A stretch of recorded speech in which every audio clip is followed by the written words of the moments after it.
Contextual presents.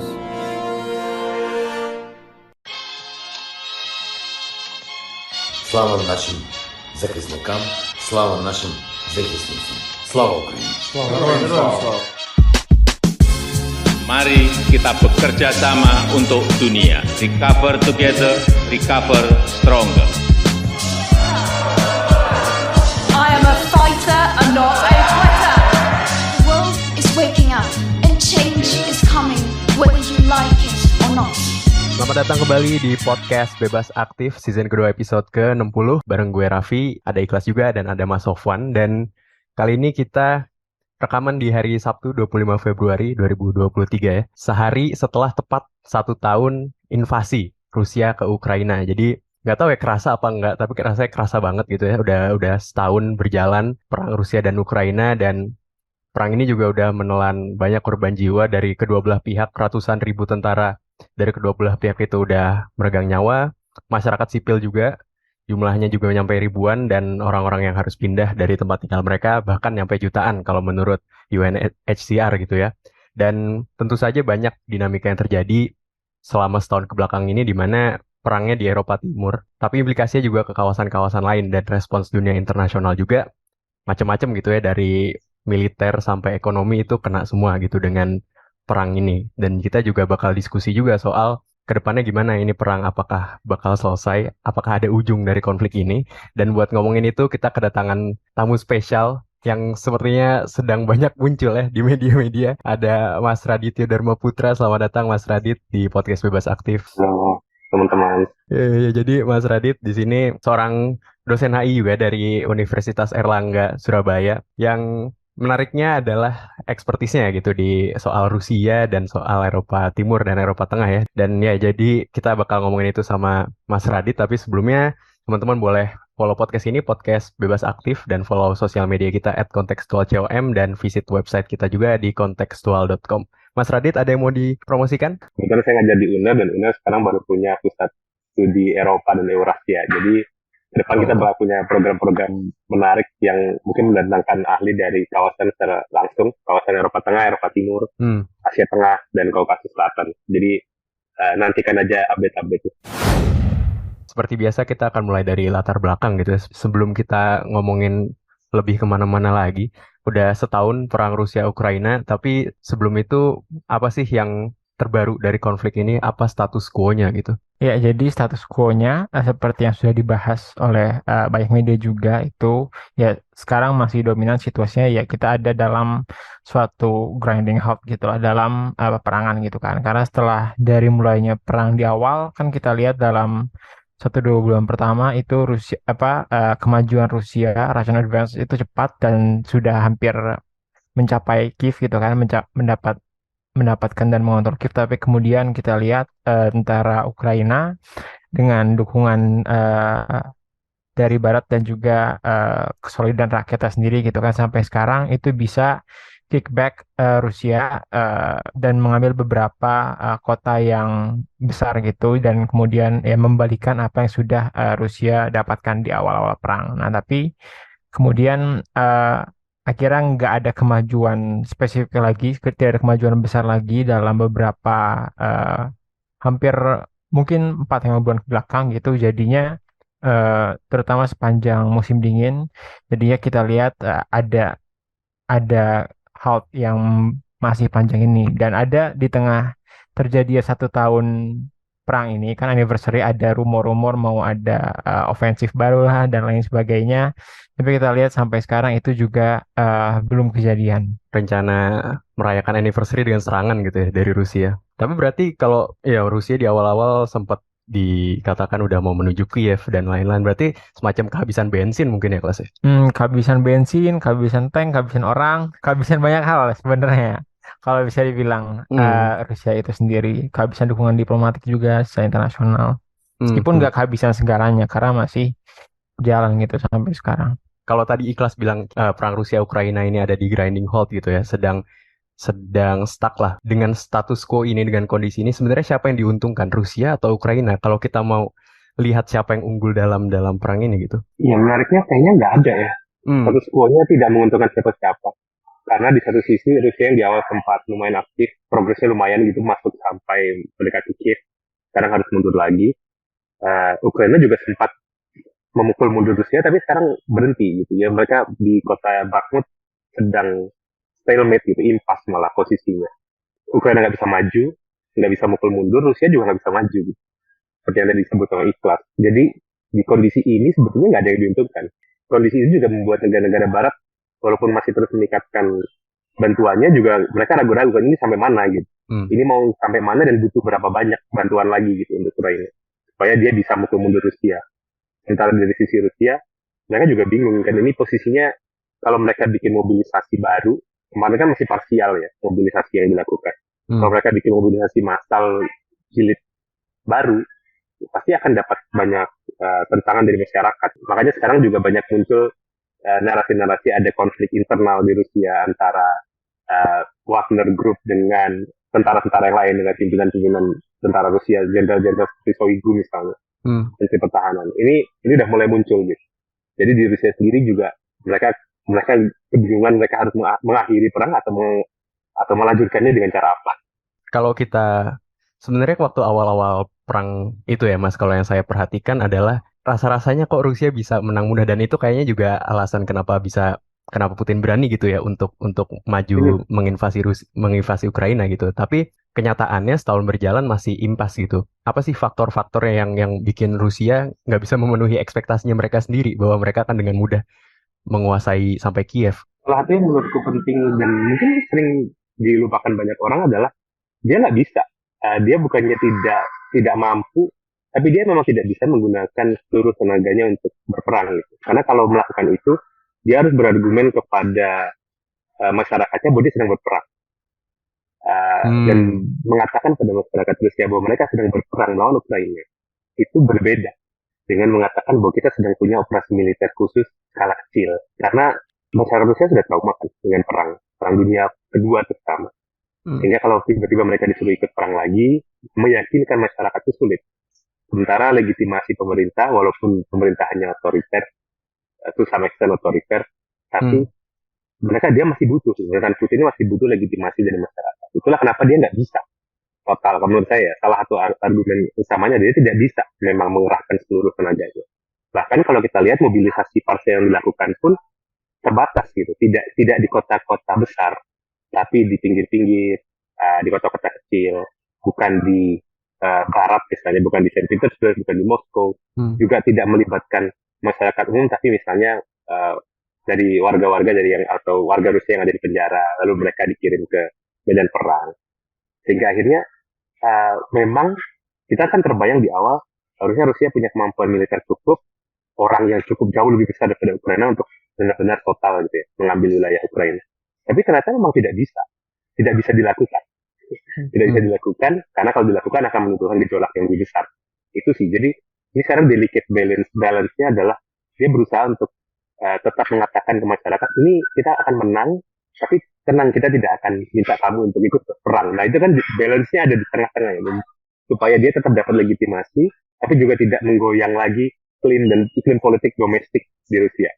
Itu sih mungkin salah satu yang paling utama menurut. Tapi itu mungkin juga faktor eksternal kali ya, karena Rusia kan mengharapkan di awal bahwa respon Barat itu seperti respon mereka ketika Rusia menganeksasi Crimea kan, yang ya sanksi-sanksi berulang gitu kan. Terus nggak terlalu konkret gitu. Jadi Crimea secara efektif berada dalam kontrol Rusia gitu. Jadi ya ini apalagi dalam situasi pasca pandemi, Eropa babak belur, Amerika babak belur kan.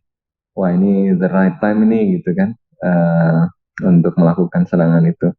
Tapi tambahan kecil lain mungkin yang ekspektasinya nggak terpenuhi nggak cuma Rusia ya, Barat juga di satu sisi ekspektasinya juga nggak terpenuhi kan. Sanksi-sanksi yang diberikan juga ternyata nggak efektif untuk memaksa Rusia mundur kan. Dan kampanyenya di seluruh dunia juga nggak selalu berhasil kan, ditanggapin dingin-dingin saja di banyak tempat juga ya, di African Union dan di banyak tempat lain gitu. Jadi bahkan India, sekutu Amerika Serikat yang penting di kawasan kan di Indo-Pasifik juga menegaskan dia tetap beli minyak dari Rusia gitu. Jadi memang jadinya stalemate gitu ya. Jadi nggak ada yang optimismenya terwujud. Tadinya pesimis terus tiba-tiba optimis, tapi optimismenya juga ternyata nggak terwujud gitu kan. Di Barat kan juga begitu. Jadi ya, tapi dengan kondisi begini seperti yang dibilang Mas Radit sih, gue setuju bahwa ya ini sebenarnya sama-sama rugi gitu. Jadi semuanya sama-sama nggak bisa mengeluarkan dukungan yang maksimal gitu kan. Yang nggak bisa mengeluarkan kekuatan maksimal kan nggak cuma Rusia juga yang tadi dengan pertimbangannya Mas Radit tadi yang disampaikan Mas Radit. Amerika Serikat juga dikritik karena Amerika Serikat dan NATO ya cuma memberikan senjata yang necessary to survive gitu. Jadi dipirit-pirit ngasih senjatanya gitu, cukup untuk mengimbangi Rusia mukul mundur sedikit, tapi nggak yang benar-benar game changing gitu, karena faktor domestik juga kondisi ekonomi masing-masing negara nggak terlalu baik dan juga kalau mau game changing kan sumber daya yang dikasih juga harus banyak ya. Kalau mau ada yang decisive harus pakai sumber daya lebih besar, tapi dua-duanya di-constrain banyak hal sehingga nggak bisa ngeluarin senjata, nggak bisa ngeluarin sumber daya maksimal gitu. Tapi akibatnya dampaknya malah besar dan ini dragging on semua orang ini ya ke depan. Jadi nggak cuma Rusia, Ukraina, kemudian NATO, kita juga kan kena dampaknya. Ya, ya, ya. Nah, karena tadi Mas Sofwan juga nyinggung soal senjata ya, gue ke Ikhlas bentar. Kenapa kalau senjata Ikhlas? Ikhlas penjual senjata. Dia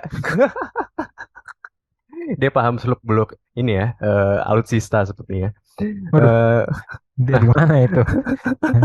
Awal Februari kemarin kelas, gue baca-baca bahwa Zelensky Ukraina itu bernegosiasi lah dengan Eropa untuk ngirim tank ya, dan akhirnya tank tersebut akhirnya dikirim juga gitu. Dan kalau tadi Mas Sofwan bilang bahwa Eropa atau Barat ngasih bantuan setengah-setengah dan sekedar biar survive, apakah dan setelah akhirnya dikasih tank, apakah itu game changing? Ya kalau tank sih apa ya? Sebenarnya kan ada beberapa fase yang berbeda gitu dalam ngasih ngasih bantuan senjata, dan ini tuh enggak cuman faktor internasional doang yang at play, tapi juga faktor domestik gitu kan, gimana kita lihat terutama di negara-negara Eropa, meskipun di US juga ya macam-macam pertimbangannya, apakah ada sejarah apa namanya pasifisme lah, atau emang stok stok ini ya stok alutsista lebih sedikit, jadinya yang dikirim itu kan pada berbagai fase perang, juga konsiderasi strategis di sananya itu eh, apa yang akhirnya dikirim. Nah, tapi kalau untuk tank sendiri, menurut gue itu sebenarnya sesuatu yang game changing gitu kan, karena kalau Ukraina sendiri di awal-awal perang ya dia pakainya tank-tank era Soviet gitu loh, tank-tank ex-Soviet gitu. Oh, udah kuno Tank, berarti ya. ya tank T54 atau T berapa gitu lah intinya. Jadi masih tank-tank yang kuno, dan emang secara apa namanya, secara jumlah juga kalau misalnya dari Rusia ya, meskipun Rusia mendapat heavy losses, tapi kan kita lihat gimana tank itu menjadi alat alutsista yang bisa mendorong infanteri. Dia kan berjalannya bareng sama infanteri, tank itu nggak sendiri kayak di game sebenarnya, melainkan jalan sama infanteri. Dan juga eh, medannya itu sendiri kan di Eropa Timur secara luas itu kan yang memang secara umum mendukung buat tank gitu. Jadi untuk mobilisasi, untuk maju dan mukul mundur musuh itu sangat strategis. Terlebih lagi di tengah Rusia sendiri yang armada tanknya itu sudah semakin menipis. Ya, ya, ya. Nah, Mas Radit, sebenarnya karena tadi ada pembahasan soal ini ya, narasi Putin yang sebenarnya bukan perang, sebuah operasi militer kecil gitu ya. Yang saya penasaran adalah opini publik di Rusia sebenarnya terkait konflik ini. Sebenarnya seperti apa gitu opini publik di Rusia soal perang ini? Apakah ada bentuk-bentuk eh, perlawanan, unjuk rasa dan lain-lain untuk menghentikan perang ini, atau propagandanya Putin soal perang ini udah cukup berhasil untuk meredam protes-protes seperti itu? Nah, ini menarik nih. Tapi sebelum ke situ aku boleh komen sedikit nggak? Boleh. Terutama soal tank ya. Memang tanknya bisa jadi game changing kalau tanknya udah nyampe. Masalahnya janji-janjinya sama Tanknya seperti belum yang tadi nyampe ya? disebutkan Mas Sofan, janji-janji ini baru kemarin ada 1 atau 2 gitu tank yang diterima dari Jerman kalau nggak salah. Iya. Itu baru kemarin gitu. Jadi dari Polandia saya lupa. Pokoknya baru kemarin. Gitu. Jadi dan itu kan nggak semuanya belum datang gitu. Dari janji yang sekitar 300 nggak tahu berapa yang akan datang dalam waktu dekat. Jadi kalau dia datang semua, dia game changing. Tapi berhubung datangnya pelan-pelan, nah ini kita nggak tahu respon Rusia ketika tank itu datang seperti apa. Kurirnya Jadi lama ya. lebih mungkin mengantarnya lama atau diskusi dulu sama tim. Datangnya pelan-pelan juga nggak langsung bisa dipakai gitu kan, karena harus latihan dulu dan lain sebagainya. Ada ini, bahkan mau ada isu katanya Amerika juga lagi diskusi mungkin nggak sih menyuplai pesawat tempur generasi kelima gitu kan. Jadi diskusinya panjang dan bisa game changing semua hal yang dijanjikan itu, tapi tadi problemnya adalah kapan dia sampai dan bagaimana Rusia lalu merespon dengan kondisi itu yang kita masih belum tahu. Terus kalau terkait dengan opini publik, ini juga menarik karena sebetulnya sudah 1-2 tahun sebelum kemarin full scale invasion yang 2022, lalu ketika dulu aneksasi Crimea 2014, itu 1-2 tahun sebelumnya itu di dalam Rusia itu jadi gejolak. 2011-12 itu ada gejolak besar, demonstrasi besar, ingin mengganti sistem, membuatnya lebih demokratis. Begitu juga terjadi di 2021. 2021 ada demonstrasi besar ingin agar tokoh oposisi Alexei Navalny bisa berkompetisi dalam pemilu misalnya di kemudian hari. Masalahnya dengan itu adalah perang itu menjadi salah satu cara bagi Putin agar mengalihkan perhatian, salah satu caranya. Begitu isunya soal perang, apalagi menghadapi Barat gitu, narasi yang dimunculkan, Barat dan NATO, masyarakat Rusia secara umum pasti akan mendukung dia, terutama di awal. Karena mereka mendapat informasi dari kanal-kanal resmi pemerintah, dari tetangga, teman-teman dekat, yang narasinya dan narasi sesuai dengan narasi pemerintah, gitu kan. Narasi yang diinginkan Putin itu ini adalah perang mempertahankan Rusia dari serangan Barat. Hingga akhirnya dukungan publik lumayan tinggi tuh, terutama di awal. Berbeda dengan setahun sebelumnya ketika popularitas Putin misalnya dan rezim itu rendah, gitu kan. Nah, kuncinya sebetulnya adalah di penguasaan medianya. Jadi yang menarik dari masyarakat Rusia itu, terutama generasi middle age, umur 40 ke atas, itu bukan generasi yang tech savvy, bukan yang dapat berita dari media sosial kan. Mereka dapat berita dari TV, dan TV itu dikontrol penuh oleh pemerintah Rusia. Sehingga akhirnya yang narasi yang diterima oleh masyarakat Rusia itu ya narasi pemerintah semua. Saya masih ingat teman-teman saya yang di Estonia, yang di UK, berusaha untuk mengontak saudara-saudaranya di Rusia. Mereka bahkan nggak tahu kalau ada perang. Mereka bilang itu cuma ini aja, cuma propaganda Barat, nggak ada itu perang. Kalau kata Putin, nggak ada perang, adanya operasi militer khusus skala kecil gitu. Nggak ada tuh perang, kita nggak mungkin perang lawan Ukraina, karena Ukraina itu saudara kita. Sementara kita yang di luar ngelihatnya, lah itu jelas-jelas ada invasi kok, bukan invasi skala kecil, itu invasi skala besar. Nah, ini yang menariknya karena selain penguasaan media, penguasaan narasi, tradisi masyarakat Rusia yang tidak terlalu percaya pada media-media alternatif, cukup percaya pada pemerintah, tapi juga ada represi. Jadi sebetulnya sudah mulai muncul gelombang protes, terutama di awal-awal invasi ya. Mereka lumayan banyak tuh gelombang protes di masyarakat Rusia. Tapi lalu Putin dan rezimnya melakukan represi yang luar biasa keras. Media independen di Brazil dilarang bicara soal perang, bahkan penggunaan kata perang saja nggak boleh ini. Kalau sampai dilakukan bisa ditangkap. Kalau cuma ditangkap lalu ditahan gitu. Tidak cuma diberi nasihat tapi ditahan beberapa hari, didenda, dan yang lebih parah kan lalu jadi dalam catatan ya, jadi dalam pemantauan baik itu dari polisi, dari intelijen. Itu yang masyarakat Rusia apalagi belajar dari pengalaman di era Soviet dulu, bahwa di zaman itu mengatakan sesuatu yang menentang pemerintah itu bisa mengakibatkan nyawa melayang, kalau nggak malah dikirim ke gulag. Jadi mereka sangat hati-hati dan lebih baik tidak berkomentar.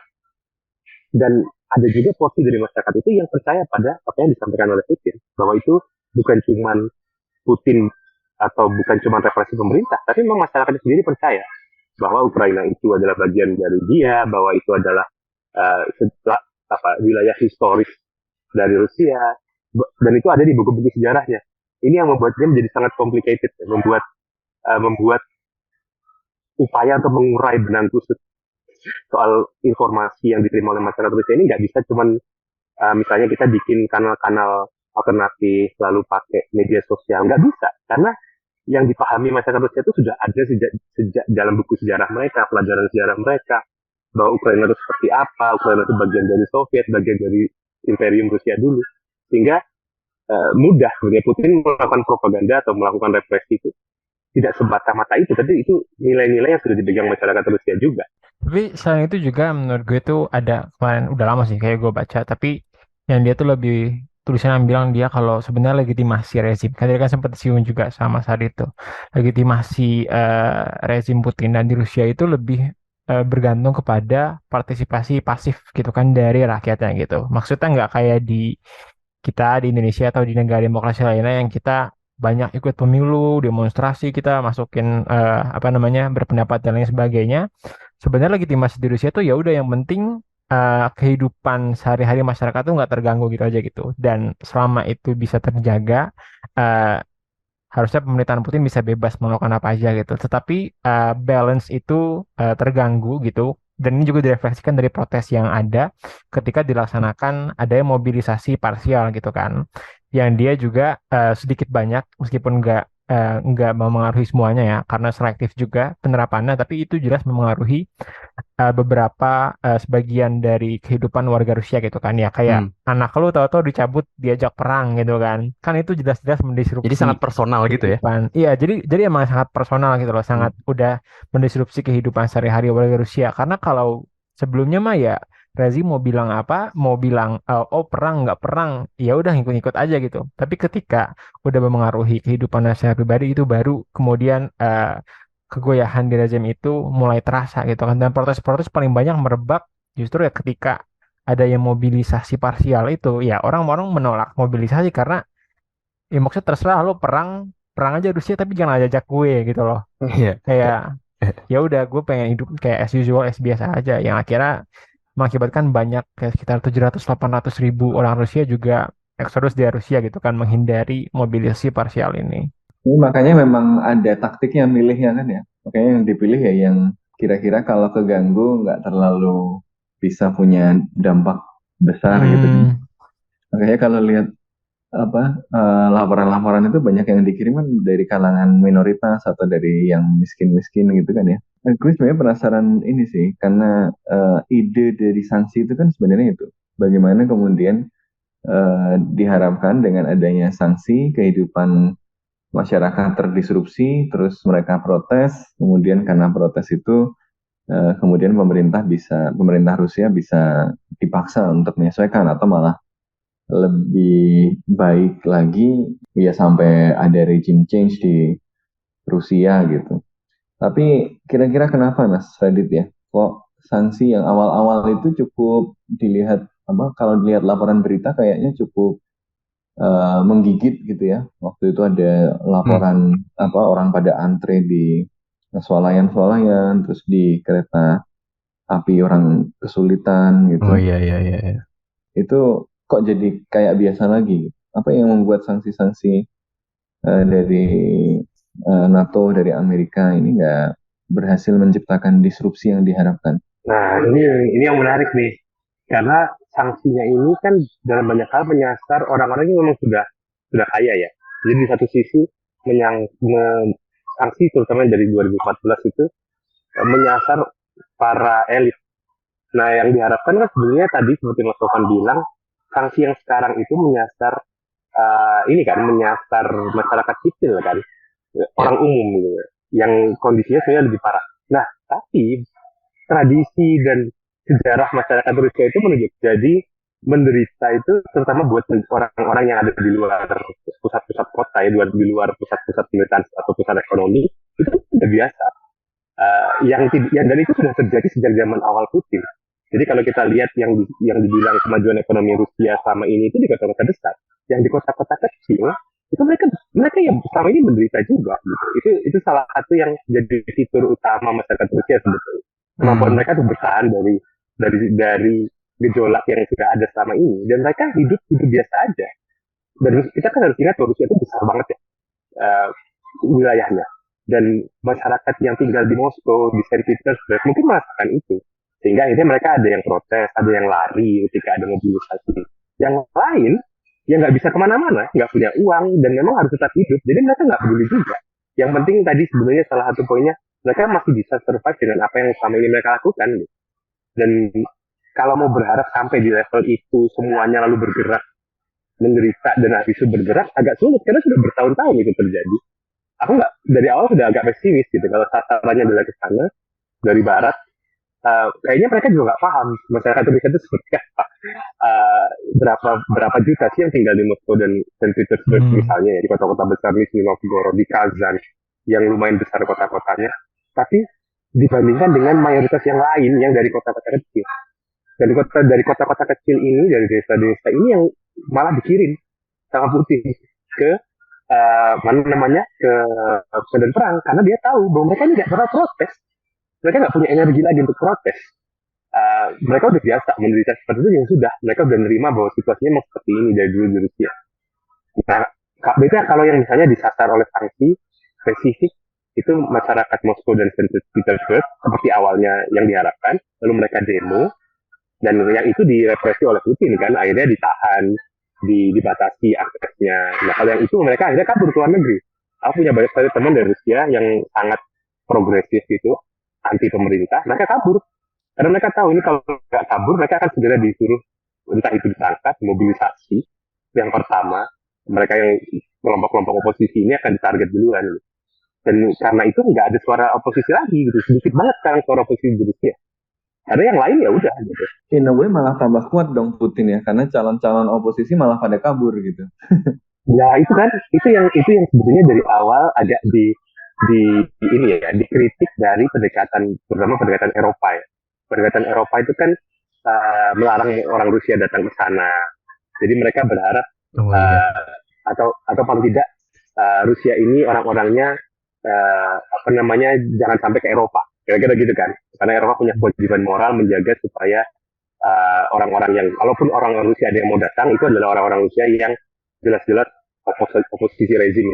Nah, problemnya dengan itu, banyak orang Rusia akhirnya tidak punya opsi lain. Mereka mau kabur pun kaburnya ke Turki, ke negara-negara Timur Tengah, ke Bali, gitu kan. Orang-orang yang punya uang tadi. Sementara yang nggak punya uang ya tadi, ya udah, dia terima aja. Ya udah, kita hidup dengan cara seperti ini, kita akan survive. Di level masyarakat akan survive, apapun yang dilakukan pemerintah Putin, apapun yang dilakukan Barat, mereka akan survive. Dan efeknya memang akhirnya bisa menguatkan Putin, menguatkan rezimnya. Karena akhirnya kalau di tengah kondisi seperti itu, lalu narasi yang muncul adalah, oh ini karena Barat, kalau ada penderitaan masyarakat itu karena Barat, ya gampang diterima oleh masyarakat Rusia. Bahwa ini karena Barat, dan selama ini Barat sudah melakukan banyak hal untuk merusak kita, menghancurkan kita. Mudah sekali diterima oleh masyarakat Rusia. Kalau menurut gue, Malik, tadi kan kayak diperhatiin ada distingsi ya tadi dari Mas Hadid, apakah sanksinya itu yang memengaruhi orang-orang biasa gitu, dan di sisi lain juga kalau bisa di-imply dari situ ya juga yang emang lebih dikhususkan misalnya buat lingkaran dekat Putin gitu, kayak para oligarkinya gitu kan, karena sih gue lihat ada perbedaan arsitektur sanksi itu gitu. Kalau di awal mungkin ya kayak yang gue lihat juga cukup banyak yang dia langsung memengaruhi masyarakat Rusia gitu kan, kayak penghentian partisipasi Bank Rusia dalam SWIFT itu kan langsung otomatis orang-orang Rusia biasa nggak bisa bayar apa-apa gitu kan pakai ATM gitu. Nah itu kan jelas-jelas mendisrupsi orang jadi tahu ini nggak oke, dan cenderung untuk protes juga. Keluarnya berbagai perusahaan yang barat gitu, mostly dari Rusia, dan hal-hal itu yang kemudian memengaruhi lebih ke kehidupan daily-nya masyarakat Rusia secara luas gitu kan, termasuk yang berpotensi untuk protes dan apply political pressure. Nah, tapi dalam hal tadi kita lihat justru mostly dari orang-orang biasa yang bisa memberikan protes, memberikan political pressure itu sekarang justru situasinya lagi di luar Rusia gitu kan, kabur dari Rusia karena Hmm. mungkin ya mereka melihat prospeknya yang kecil banget untuk bisa sukses atau gimana, dan kemudian apa namanya juga khawatir akan keselamatan mereka sendiri. Nah, tapi di sisi lain juga ada gitu kan sanksi yang juga banyak dibahas menurut gue, itu gimana orang-orang deket Putin gitu yang punya perusahaan di luar, yang punya klub bola, yang punya Mhm. segala macam gitu kan, itu yang dikenain sanksi juga gitu secara khusus. Dan itu juga menurut gue suatu hal yang menarik gitu. Jadi ada dua pendekatan dalam memberikan sanksi ini. Yang dalam kondisi ini sih kalau menurut gue ya, kalau bisa dibilang yang lebih mungkin memberikan political pressure, entah untuk menghentikan perang atau bahkan hingga regime change, yaitu mesti dibilang emang oligarkinya gitu kan. Karena kalau kita bisa simpulkan dari pemaparan Mas Radi tadi, masyarakat Rusia itu largely debilitated gitu, alias udah Ya. diamputasi atau udah lumpuh gitu, nggak terlalu bisa melakukan apa-apa gitu yang bisa kita expect sekarang gitu. Jadi lebih kekuasaan terpusat kepada oligarki-oligarki, dan ketika cost itu lebih di amount kepada para oligarki, mungkin bisa kita lebih lihat dampak realnya tuh dari situ. Oke, oke, oke. Nah, Mas Sofwan, oke, tadi Ikhlas bilang bahwa alangkah baiknya jika yang lebih sering disasar, lebih berat disasar adalah oligarkinya gitu, karena masyarakatnya sendiri udah debilitated gitu. Tapi itu kan udah dilakukan juga gitu. Maksudnya mau se mau mau menyasar apa lagi gitu, dan untuk menghentikan Rusia ini karena udah dari awal disanksi oligarkinya, dan bukan cuma oligarki kan, aset-aset di luar negeri, bisnis-bisnisnya gitu, dan bahkan sampai gas juga. Tapi ya Rusia tetap nggak mau mundur gitu, Mas. Jadi kita, bukan kita sih, jadi NATO atau Barat itu harus menyasar apa lagi biar si Rusia ini bisa paling nggak ya mengurangi tekanannya lah ke Ukraina. Tapi begini, yang menurut gue apa ya? Ya ini dalam kondisi semua orang itu gini, semua orang dirugikan. Tapi kalau mundur, semua orang juga rugi. Maksudnya dia juga merasa rugi gitu loh. Maju kena mundur kena. Jadi ini kayak ya maju kena mundur kena semuanya. Ini jadi lumpur hidup yang menyedot semua orang gitu. Yang keluar pun dia harus membayar kerugiannya gitu. Kalau dia keluar, tentu kerugiannya lebih kecil kalau nggak semakin lama ya. Jadi yang harus ditunjukkan menurut saya justru exit strategi yang bisa diterima oleh semua orang. Problemnya adalah ini kan sudah sejauh ini gitu. Exit strategi yang bisa diterima semua orang tuh yang seperti apa gitu ya. Yang masalahnya nggak bisa ketemu winsetnya. Ukraina ya dengan dampak sebesar ini masa iya terus damai saja dan beberapa wilayahnya dikasih Rusia kan, ya agak sulit menerima itu. Rusia juga kalau dia mundur nggak dapat satu wilayah apapun gitu, ya dia menjustifikasi ke publiknya juga seperti apa. NATO dan Amerika ya dengan retorika perangnya yang sangat heroik itu ya kalau kemudian memberikan ruang bagi Putin nggak dihukum karena melanggar hukum internasional ya gimana juga gitu. Jadi semuanya dalam kondisi eh, apa ya? Kalau berhenti kalah, kalau terus juga sulit menang gitu. Jadi menemukan win-set yang semua orang cukup puas. Nah ini yang harus dilakukan. Nah memang sulit, tapi ya mau nggak mau. Kalau menurut saya ini karena dunia nggak ideal ya, ya ya harus ada negosiasi, harus ada pembicaraan yang dilakukan di antara pihak-pihak yang bertikai ini. Hmm, Eh, hmm. karena ya tadi mau mundur sulit, mau maju juga nggak akan sama-sama nggak akan cepat menang kecuali gitu. Solusi langsungnya kalau mau sekalian nggak nanggung ya bikin sesuatu yang game changing. Eh, Masalahnya risikonya besar kan kalau NATO terlibat full blown, Oke, Rusia ya. mau pakai nuklir itu risikonya besar. Tapi kalau nggak sampai ke level itu ya akan dragging terus. Kalau kemudian coba cari exit strategi, apa yang bisa diterima semua pihak. Jadi memang semuanya sulit gitu ya. Tapi ya dari semua pilihan itu menurut gue kalau tujuan besarnya itu nggak bisa dicapai dulu, minimal penghentian kekerasan dulu deh. Minimal penghentian kekerasan yang bisa diterima oleh semua pihak. Jadi apa misalnya perangnya nggak berlanjut, status quo, nanti mungkin ada demarcation line tanpa ada status yang jelas kayak Korea Utara, Korea Selatan kali ya. Perangnya nggak selesai gitu, tapi ada penghentian kekerasan sementara. Nah itu yang gue nggak tahu, tentu orang-orang yang mengalami yang lebih berhak menentukan ya. Tapi ya posisinya sulit semua, ini maju kena mundur kena. Jadi memang prioritas pertama kalau menurut gue ya stop kekerasannya dulu gitu. Dari situ dicari win set dan exit strateginya, yang itu juga sulit. Ini sih aku sepakat sama Mas Tovan ya. Dan kebetulan barusan aja kemarin tulisanku juga masuk di conversation bahwa Rusia nggak mungkin mundur karena tadi Mas Tovan sudah bilang kan kalau dia mundur, Putin posisinya akan jadi sangat lemah secara domestik. Dia sudah mengorbankan banyak hal. Kalau sampai dia mundur dan gagal, berarti kan gagal mencapai tujuan-tujuan, bahkan gagal mengambil wilayah-wilayah yang dia sudah klaim sebelumnya, itu bakal dapat tekanan dari masyarakat, dan nggak cuma dari masyarakat ya.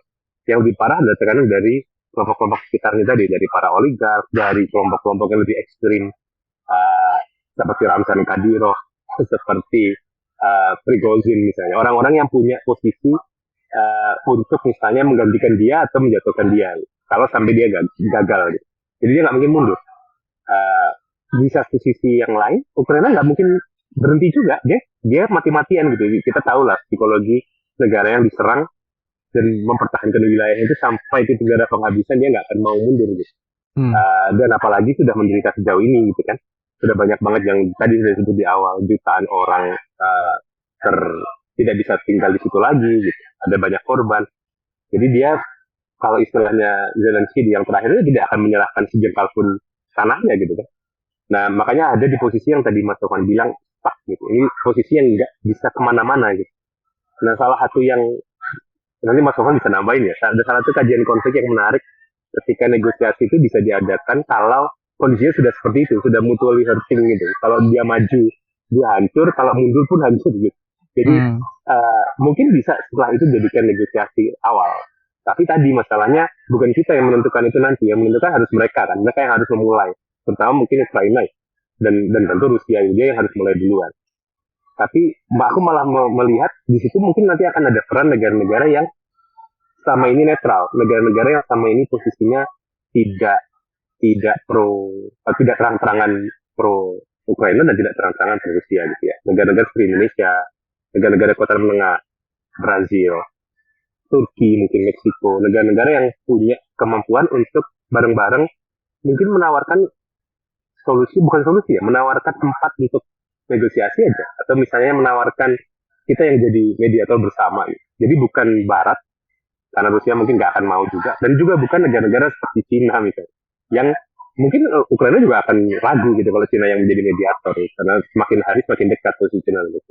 Nah solusi-solusi itu yang mungkin nanti ke depannya akan terbuka kemungkinan untuk bukan memediasi, tapi benar Mas Sofwan tadi, mendorong untuk penghentian dulu sementara gitu, lalu nanti ada pembicaraan damai, pembicaraan bersama antara kedua belah pihak, dan dengan ya nanti ya mungkin Mas Sofwan dan teman-teman juga bisa komen apakah ini visible atau enggak gitu.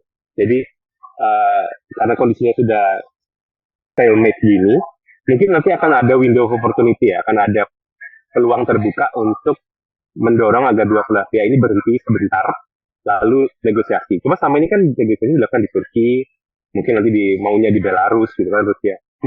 Mungkin bisa ditawarkan justru dari negara-negara yang jauh gitu ya.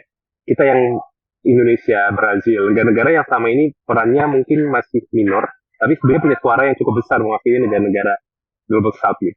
Untuk akhirnya menjadi oke, kita yang akan jadi tuan rumah deh. Kalian kesini, kita bikinkan forum, kalian diskusi dulu aja. Tapi yang di sana berhenti dulu misalnya.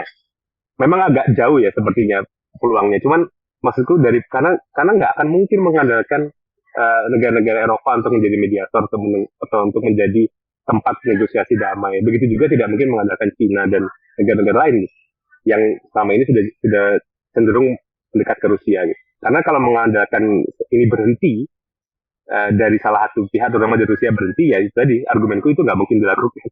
Bahkan kalau ada pergantian kepemimpinan pun, yang ada malah kekhawatiranku adalah dia jadi lebih agresif, bukannya malah mundur gitu. Dia akan lebih agresif karena ini sudah kadung nyemplung istilahnya, sudah kadung nyemplung. Dia harus sampai selesai gitu kan. Dan Ukraina juga mungkin berhenti, sehingga perlu ada terobosan dari orang yang selama ini mungkin belum ada di situ.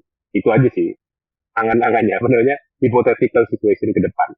Dan itu yang mungkin mau dilakukan Pak Jokowi kemarin kali Mas, yang waktu dia datang ke Kiev dan ke Moskow ya. Saya nggak tahu nanti yang lain. Saya agak dari awal sudah pesimis karena ya kita tahu lah Pak, target utamanya sebenarnya bukan itu. Target utamanya mungkin lebih ke arah kepentingan Indonesia apa. Nah tapi ini jadi tantangan besar sebetulnya bagi negara-negara lain. Apakah mau memikirkan proyek jangka panjang soal tatanan dunia, soal keberlanjutan dunia yang lebih aman, atau mau mikir kepentingan masing-masing gitu. Kalau kepentingan masing-masing ya Indonesia sebetulnya atau negara-negara lain biarin aja lah ini perang.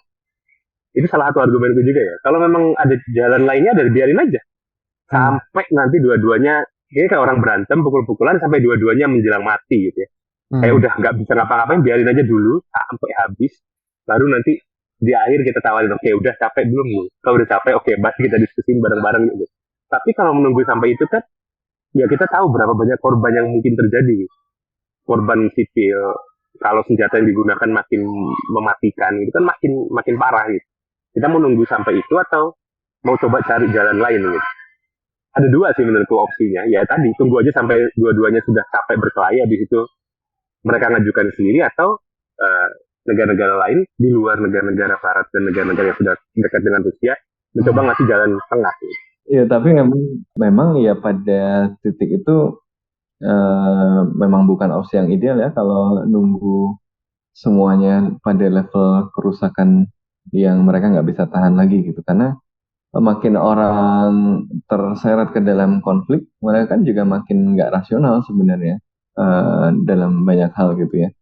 Kalau makin sulit kita menjamin bahwa pilihannya rasional, kemudian yuk capek, kemudian kita damai, bisa jadi malah makin ekstrim kan gitu, makin putus asa pakai nuklir aja gitu kan. Putin agak repot juga kalau begitu, nggak ada yang bisa certain. Jadi menurut saya sih ya memang harus ada upaya ya, harus ada inisiatif dari masyarakat internasional untuk mendorong ini. Dan ya barangkali memang malah justru negara-negara yang relatif di luar pusaran konflik ini bisa memainkan peran. Tentu lagi-lagi bolanya tetap ada di Ukraina, Rusia, dan NATO ya, dan negara-negara besar itu. Tetapi mungkin butuh nudge ya, butuh momentum untuk mengingatkan mereka semua bahwa dan memberikan alasan gitu. Kadang-kadang yang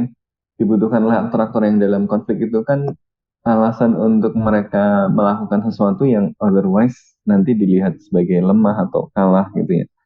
Tapi kalau ada kekuatan eksternal gitu, misalnya, saya sebenarnya masih bisa menang gitu ya, tapi demi solidaritas saya pada negara-negara berkembang, saya ngalah deh gitu ya. Misalnya Rusia dibuat jadi dia, kita menciptakan excuse untuk memperluas kemungkinan exit strategi dari semua pihak. Nah itu mungkin juga gitu. Jadi betul kata Mas Radit ya, bisa ditunggu atau bisa aktif. Dan menurut saya ya namanya politik luar negerinya bebas aktif seharusnya. Dan Indonesia mungkin sebaiknya berinisiatif. Soal hasilnya ya belum tahu ya, soal kapasitas belum tahu. Tapi Indonesia mungkin bisa mencoba keberuntungan di situ gitu ya. Kemarin misalnya motivasinya lebih ke kesuksesan G20 dan macam-macam, tapi kadang-kadang ada yang begitu. Motivasi itu kadang-kadang berkembang juga secara sosial gitu.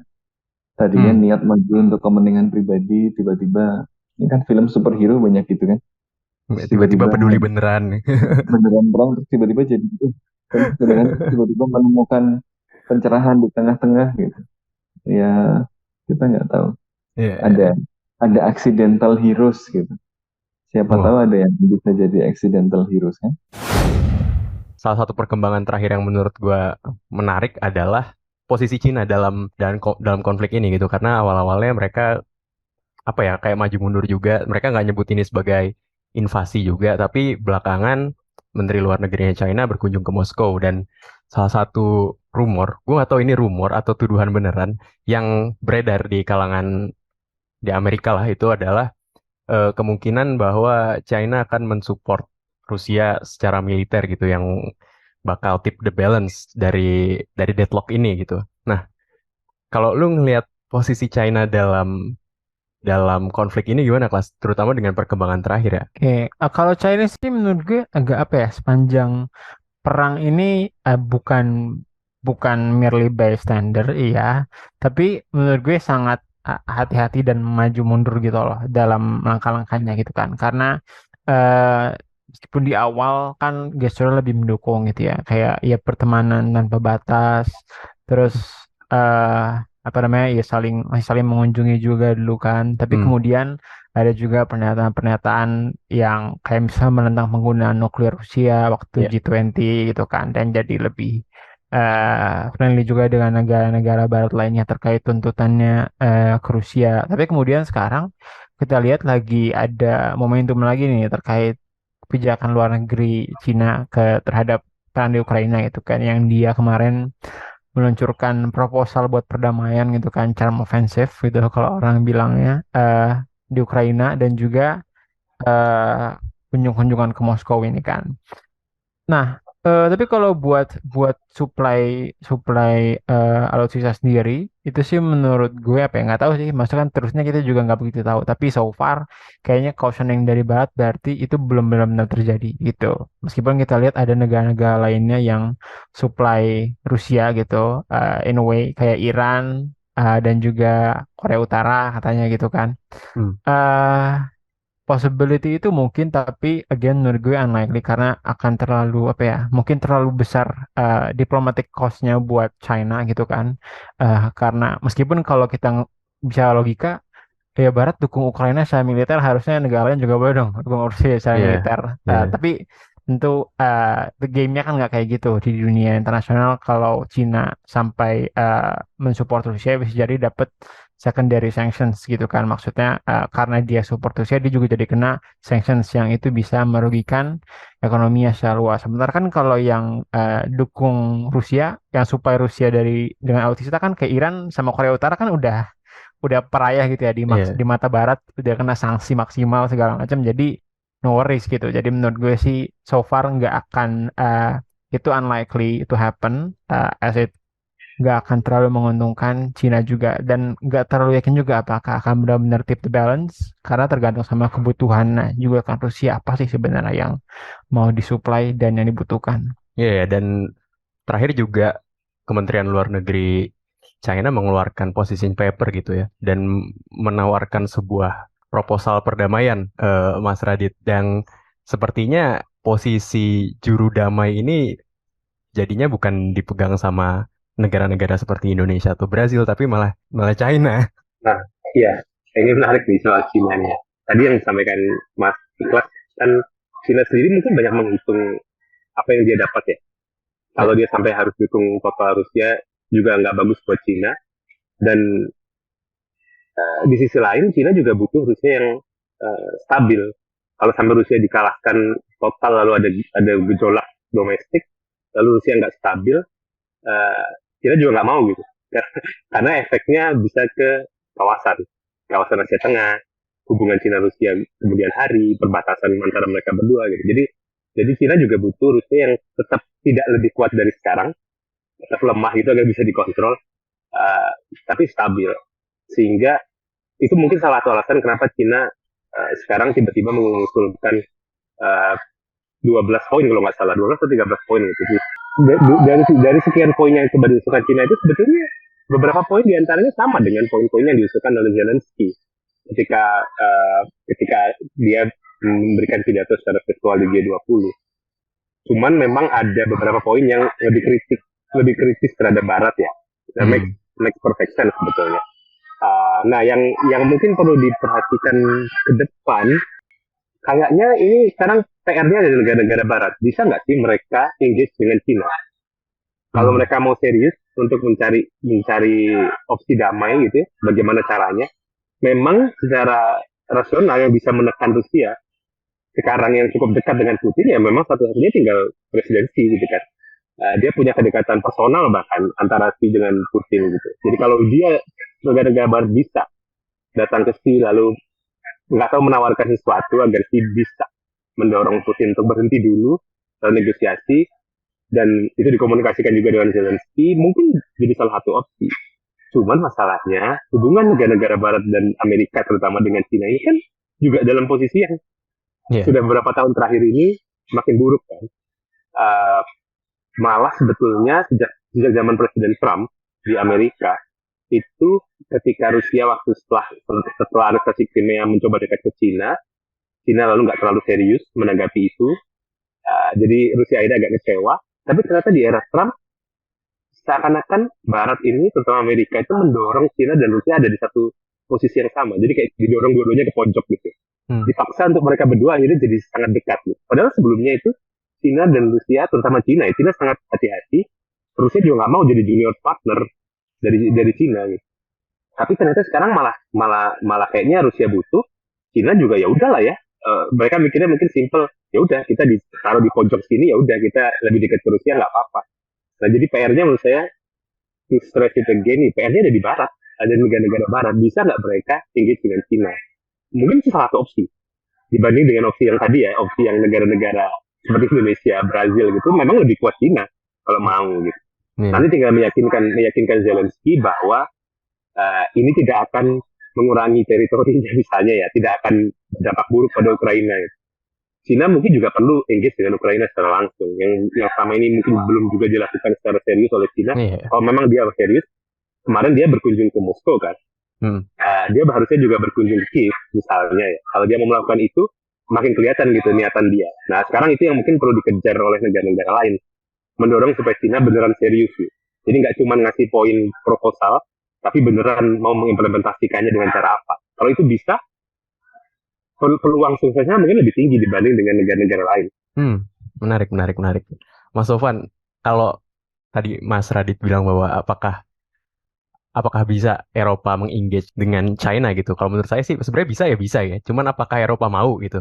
Yang Eropa dan Amerika mau untuk engage dengan China demi Ukraina?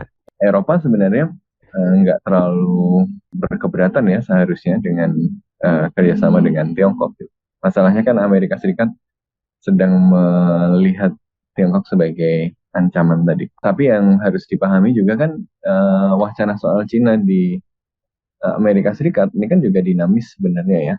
Bukan sesuatu yang fix betul bahwa sekarang memang lagi dominan yang anti Cina. Tapi menurut saya justru kalau Cina kemudian nanti memilih misalnya memainkan peran aktif untuk menyelesaikan konflik di Ukraina, dia bisa score points.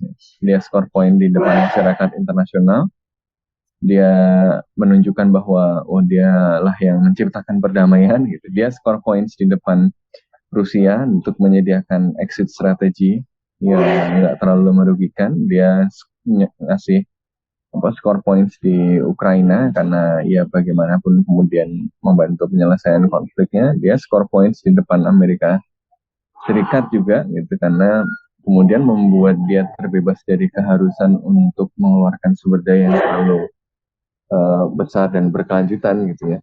Jadi sebenarnya kalau Cina mau inisiatif ya bisa nggak cuma berdampak kepada kalkulasi Rusia, tapi seharusnya berdampak pada kalkulasi Amerika Serikat dan yang lain juga yang sebenarnya memang sedang mencari jalan keluar kan. Jadi kalau gue jadi Xi Jinping, yang gue akan melihat bahwa ini a good opportunity gitu ya untuk menciptakan perdamaian sekaligus score points. Apalagi gue udah diuntungkan sekarang Rusia tambah lemah. Jadi pengaruh gue akan lebih kuat di situ gitu. Gue score points di depan masyarakat internasional yang sudah capek juga baik sama Rusia maupun sama Amerika Serikat yang sangat moralistik tapi hipokrit gitu ya. Iya. Dia skor points di Amerika karena membantu Amerika menyelesaikan PR yang nggak selesai-selesai kalau Ukraina lanjut terus. Cukup rasional kalau Xi Jinping mau menggunakan ini gitu ya. Ya walaupun kalau nggak ngapa-ngapain juga dia nggak rugi-rugi amat gitu. Tapi menurut gue ini peluang menarik. Oke. Mas Radit, kita udah mereview gitu ya setahun perang Rusia-Ukraina dan berbagai implikasinya. Dan tadi juga sempat disebut beberapa kemungkinan untuk menyelesaikan perang ini. Cuman kita semua berharap bahwa perang ini akan selesai dan tidak menimbulkan korban jiwa lagi, Mas Radit. Cuman secara realistis, what's next buat perang ini? Apakah kita akan selamanya menghadapi new normal deadlock Rusia-Ukraina, ataukah dalam waktu dekat mungkin akan terjadi perubahan yang signifikan? Saya kalau kayak gini jadi sangat pesimistis ya, sebetulnya melihat perkembangan terakhir. Sepertinya belum akan ada di titik lalu dua-duanya mulai berpikir untuk perdamaian. Rusia kan masih terus berusaha, apalagi dari pidato Putin terakhir kemarin, justru dia semakin menggelorakan semangat masyarakat dan semangat tentaranya, semangat birokrasi di Rusia supaya tetap fokus untuk di perang ini gitu, di operasi militer ini. Nah, begitu juga sebaliknya. Jadi kayaknya masih akan cukup lama kecuali ada negara-negara yang mencoba untuk segera melakukan tindakan gitu ya. Tadi seperti kita sudah sempat singgung China, negara-negara lain sudah mulai berusaha, mungkin baru bisa ada perubahan. Atau seperti Mas Tovan sempat singgung di awal tadi, kalau ada yang tiba-tiba memberikan bantuan militer lebih, tapi dengan resiko eskalasi yang lebih besar sebelum akhirnya menjadi negosiasi damai gitu. Jadi masih agak green, agak berkabut dan agak gelap untuk beberapa waktu ke depan. Sip, oke. Terima kasih banyak Mas Radit sudah mau diundang di podcast Bebas Aktif. Sama-sama, senang banget akhirnya bisa main ke podcastnya Mas Tovan. Terima kasih juga buat para pendengar. Gue Raffi, Mas Sofwan, Ikhlas, dan Mas Radit. Dan ada Bima juga. Cabut dulu, kita ketemu lagi di podcast Bebas Aktif episode selanjutnya.